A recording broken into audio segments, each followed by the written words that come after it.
Donc Tristan, on commence cette série de présentation des modèles 2020 Oui.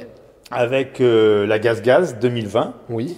Alors on connaît les qualités de la GazGaz depuis des années, son embrayage, Ouais. son moteur.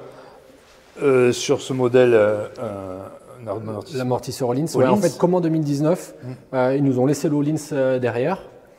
On a le nouveau bras oscillant qu'on avait en 2019, en fait, qu'ils ont renforcé, qu'ils ont un peu modifié. Mais voilà, en tout cas, il y ressemble très fortement. Les pignons à l'intérieur aussi ont été renforcés, des pignons de boîte.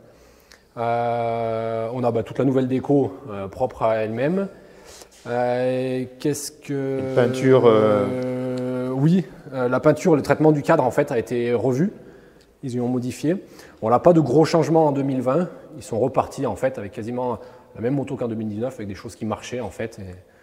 sur une moto qui est de toute façon saine. Voilà, exactement. Et on n'a pas de choses à révolutionner parce qu'elle est déjà Aboutie. Ouais. Tout à fait. Alors le seul souci actuellement, on peut quand même le dire, c'est que on ne sait pas trop au niveau production où on est GazGaz. Vous-même en ce moment, vous avez peu de motos disponibles. Oui, c'est un peu ça. Actuellement, avec cette passation avec GazGaz KTM, là, on est un peu dans un flou et actuellement, on n'a pas forcément beaucoup de disponibilité sur les 2020. On espère y voir un peu plus clair là dans les semaines qui arrivent, dans les mois. Ouais. D'accord. Bon, c'est la moto pour tout le monde, la GazGaz. La Gaz, elle est assez universelle. Dès qu'on monte dessus, on sent toujours bien dessus. La position de conduite, le moteur, l'embrayage est facile. À tous les régimes, la moto elle est assez pleine. Bien sûr. Et ouais, nous c'est vrai que la Gaz elle est plus à présenter. Depuis des années, on a ce moteur, cette partie cycle.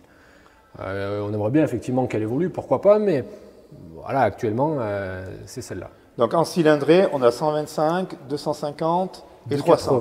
Et 280. 280 et 300. Ouais. On a les 4 cylindrés. Alors qu'est-ce qu'on peut conseiller à quelqu'un qui a envie d'une GazGaz comme cylindrée, qui est un pilote moyen, puisque c'est quand même la majorité de vos clients? On a plutôt tendance à conseiller un 2,5 pour quelqu'un qui veut faire de la zone. D'accord.